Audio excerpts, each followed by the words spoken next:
Gente, hoje é dia do nutricionista. Eu quero, em primeiro lugar, parabenizar a todos, através especialmente da Tatiane Cesarini. Tati, parabéns pelo seu dia. Um profissional tão importante e cada vez mais presente, né? Porque se comer é uma questão de sobrevivência, comer melhor, né? E comer adequadamente, melhor ainda.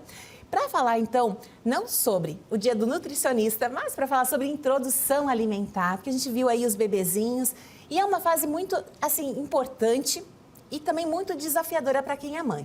A minha já passou dessa fase, mas a Sabrina Guiar, nossa colega aqui da NDTV, está passando por isso. Eu imagino que muitas outras mães também vivam esse desafio. No consultório, Tati, chegam esses relatos, pessoas buscam você para poder buscar essa consultoria para fazer a introdução alimentar? Então, Catherine, boa tarde, né? Boa tarde a todos.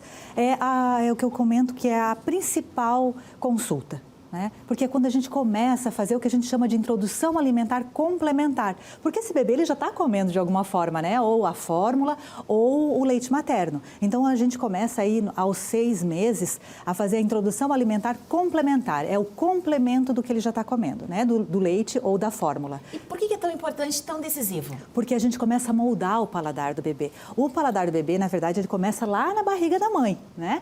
Porém, na introdução alimentar a gente vai moldando. A introdução alimentar a gente considera do 6º mês até os 2 anos de idade. Tem alguns especialistas que entendem até os 5 anos de idade, porque aí a gente está com o paladar sendo desenvolvido, né? Mas agora é o que a gente chama assim, é a primeira vacina com relação à alimentação, vem da introdução alimentar. Então, se você é pai, mãe ou tem algum bebê em casa, é importante essa percepção de que hoje a vida está mais fácil, entre aspas, né? Tá mais corrida, mas tá mais fácil. Então, é muito fácil dar um biscoito, é muito fácil dar, de repente, uma sopinha pronta. Primeiro, qual que vai ser o prejuízo disso no futuro, né? De já estar colocando açúcar logo cedo. Como que é feito? Então, o primeiro passo. O primeiro passo é informação. Né? A gente precisa ter informação para que o pai e a mãe depois decidam se eles vão seguir por um método ou por outro. Mas eu sempre falo, a gente precisa ter informação. Mas quem decide como vai ser essa introdução alimentar, se vai ser pelo método que a gente chama de BLW, que é o método totalmente guiado pelo bebê, né? Ou se vai ser do modo tradicional, é o bebê. Né? Porque a gente às vezes vai com uma expectativa, né, que é um trem tão grande que aquele bebê vai comer aquele pratão, então, e às vezes não é assim. Exatamente. Por exemplo, eu me recordo, a primeira foto que eu tenho da minha filha comendo é maçã, uma cara horrível. Então, eu já imaginei que a maçã, né, pudesse não ser agradável. Então, primeira pergunta, a Tati, que ela é muito prática, ela trouxe aqui vários acessórios, comidinhas e tal, já vai explicar. Mas se começa pelo doce ou pelo salgado? Depende, não tem uma regra específica, tá? O importante é que a gente verifique primeiro, né, no consultório a gente faz o que a gente chama de uma anamnese muito bem feita, para que esse bebê, a gente vai falar aqui de bebês que não têm alergias, né, não tem alguma outra uma enfermidade, alguma coisa assim. Então, no geral, você pode começar, eu sempre sugiro, começar sempre com uma rotinazinha. Então, na primeira semana aí começa com uma frutinha de manhã, né? Não precisa ter 3, 4 dias a mesma fruta, salvo se o bebê tiver alguma alergia. Depois daí já começa frutinha pela manhã, o almocinho, né? Frutinha à tarde. Fica aí no primeiro mês, que é o 6º mês. No 7º mês já introduz também o jantar, para a gente criar uma rotinazinha. Mas não tem que assim, ó, não, eu preciso começar com a banana, eu preciso começar com a maçã, preciso começar com só o arroz. Não tem isso. E pode conciliar com a mamadeira também. Sim, com certeza. A gente tem que entender que assim, introdução alimentar complementar, até 1 aninho de idade, ele é complemento do leite materno ou da fórmula. Depois de 1 aninho, o que passa a ser complemento é o leite. Então, nesse momento, o meu bebê não está comendo o que tem que comer, mas ele está se alimentando através do leite, ok. Se for leite materno, a gente chama que é livre demanda. Então, o bebê quer comer, pode dar o peito, não tem problema. Ele ajuda, inclusive, a absorver os nutrientes da comidinha. Eu vi aqui, ó, antes de irmos para os alimentos, deixa eu te perguntar que eu tenho observado muito que um recurso que a gente sabe que é muito desafiador ser mãe, né? Você trabalha fora, tem 1000 coisas para fazer. Primeira coisa, sentou o bebê na cadeirinha, já coloca um celular, um tablet, para ele, né, prestar mais atenção no que está fazendo. Isso ajuda ou atrapalha? Isso atrapalha e muito, porque ele vai prestar atenção no celular. Então, aquilo que a gente chama, né, dos sinais de saciedade do bebê, ele perde. Porque às vezes o bebê está lá sendo alimentado ou comendo assim, e sem perceber. É exatamente o que acontece conosco quando nós vamos ao cinema e compramos aquele potão de pipoca e só percebemos que comemos toda a pipoca quando a mão bate lá no fundo do pote. É a mesma coisa para o bebê. Então, a gente tem que evitar essas distrações. Ele tem que estar focado na comidinha, mesmo que coma pouquinho. Perfeito. E aí entra a questão do pratinho. É muito assim, a gente como mãe, né, quer fazer tudo perfeitinho, tudo bonitinho, comprar um pratinho colorido ajuda? Neste momento, não. Olha né? só. Por quê? Porque a gente não quer, Keltrin, que ele tenha, né, que fique prestando atenção no macaquinho, por exemplo. Então, nesse momento, menos é mais. O quê? É um prato liso. Um pratinho liso. E outra coisa, a gente cria uma expectativa muito grande. Tem muitas mães que dizem assim, ai, Nutri, mas eu quero tanto que o meu filho raspe o prato. Eu disse, então diminua o tamanho do prato, né? Porque a nossa expectativa está na quantidade, então diminua. Porque está tudo bem, uma hora o bebê vai comer, um dia ele pode comer um prato cheio, né? Outro dia ele pode comer 2 ou 3 colheres de sopa daquele alimento. E está tudo bem. E forçá-lo pode criar um problema também no futuro, pode né? Criar. A escolha dos talheres também pode ajudar. Pode. Eu trouxe aqui alguns exemplos de talheres. Por exemplo, né, esse talher aqui é um talher de silicone, então a gente tem que cuidar porque ele é muito flexível e vejam que ele é profundo. Né? Então o bebê tem que colocar na boca e fazer isso aqui, ó. Puxar. Né? E ele não está acostumado ainda, tudo é novo. Até então era só a mamadeira ou o peito. Né? Então, o ideal são colheres mais rasas. Isso aqui é melhor. E pequenininhas, colheres pequenas, não colher grande. Né? Porque, e a gente tem muito costume, né, Keltrin, de botar na boca do bebê e fazer isso aqui, ó. Né? Sobrou fazer isso aqui. Então, às vezes a gente passa com aquela colher de alumínio, né, de inox, e ainda acaba prejudicando o bebê. Né? Eu trouxe também aqui um exemplo do que a gente chama de colher de treinamento. É aquela colher que a mãe pode estar com uma colherzinha, né? Ou a mãe, ou o cuidador, o pai, alimentando o bebê, e ele pode estar com essa outra colherzinha na mão. Para quê? Para começar a trabalhar a lateralidade. Então, geralmente, no 6º mês, a criança faz isso aqui.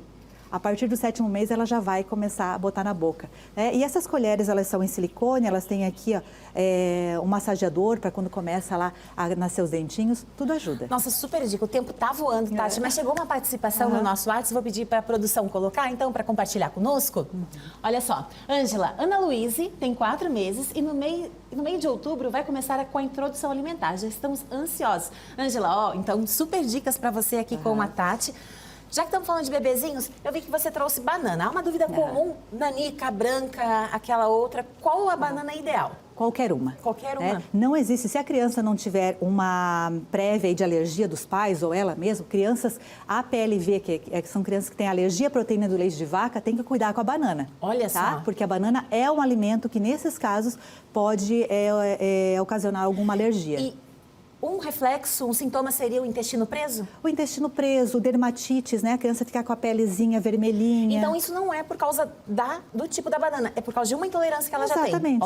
Atenção, papais e mamães. Porque isso é quase uma crença, assim, né? Muito se propaga que tem que ser a nanica, tem que ser a branca, tem que ser isso, tem que ser aquilo. Então, preste atenção. Se está dando algum sintoma, pode ter uma alergia, alguma coisa por trás. Tangerina também é uma boa opção? Tangerina é uma ótima opção. Só trouxe aqui, só para a gente mostrar bem rapidinho, né? Uma forma segura de oferecer a tangerina para a criança. Olha só, então enquanto a Tati mostra, produção, vou pedir para colocar mais uma participação que chegou para a gente. Olha só, Keltrin, minha filha até os 2 anos comia tudo que eu oferecia. Agora, com quase 3 aninhos, come somente algumas coisas. Adora batata e tem que ser tudo esmagado com um garfo. De Janeiro, do Jarivatuba. Alguma dica, Tati, para ajudar? De Janeiro. Então, né, o que a gente tem que fazer? Quando a criança recebe de uma só forma de textura, aquilo é mais fácil para ela. Quando é tudo muito amassadinho, ela não precisa mastigar. Né? Então, a gente tem que começar a colocando de novo, fazendo um trabalho muito aos pouquinhos e tal, para a gente evoluir a textura. Mas, uma criança que deixa de comer alguma coisa, a gente tem que investigar.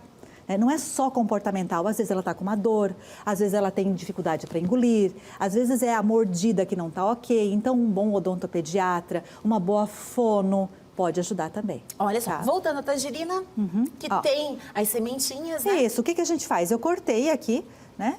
Simplesmente passei a faca, cortei e deixei assim, ó.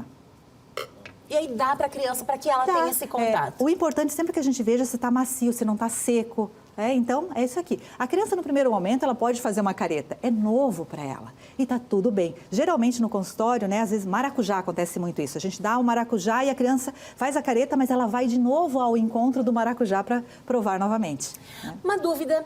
Na época que a minha filha era neném, a pediatra falou, nada de liquidificador, não pode bater legumes e tudo mais, tem que ser a centrífuga. Tu também é dessa opinião? Na verdade, assim, o que a gente indica, né? Sempre amassadinho com o garfo. Tá? Agora, no 6º mês, que é quando começa a introdução alimentar, o que a gente fala é assim, qual é a textura? Textura de banana amassada com garfo, bem amassadinho. Eu vou dar uma cenoura, uma beterraba, eu posso oferecer para a criança num corte seguro ou amassadinho com o garfo. Por quê? Porque ele não perde as fibras, se você liquidifica, ele perde as fibras, o sabor altera, né? E a criança não tem, desde o início, a gente precisa que ela tenha aquele reflexo da mastigação. E vale, então, para frutinha, para sopinha. Eu vi que você trouxe um negócio aqui para encerrar, então, a nossa entrevista aqui. A gente, com certeza, poderia, né? Tem muita coisa para falar. Mas eu vi que você trouxe isso aqui. Dá para congelar, então, comidinha de neném? Não, a gente precisa congelar, né? Porque, assim, não tem tempo de fazer tudo, né, Kelly? Então, assim, a gente viu que as mães, os cuidadores, nem sempre tem babás ou, então, a chamada rede de apoio. Então, a gente tem que facilitar. Eu sugiro sempre que utilize, né? Esse aqui é um exemplo de forminha de gelo. Esse aqui é em silicone. Então você congele as bases, o arroz, a carninha moída, o músculo desfiadinho, congele as bases, porque os legumes é muito rápido no vapor, 10 minutinhos está pronto, e esse aqui não. Então se o bebê comer, né, o bebê comeu 4 quadradinhos desse aqui, ou comeu 3, eu descongelei 1, vai pouca coisa fora, então é mais prático. É isso que tem que fazer. Tatiane Cesaring, sempre né, muito efetiva nas suas colocações. Muito obrigada e mais uma vez parabéns. Seja sempre bem-vinda ao Ver Mais. Obrigada.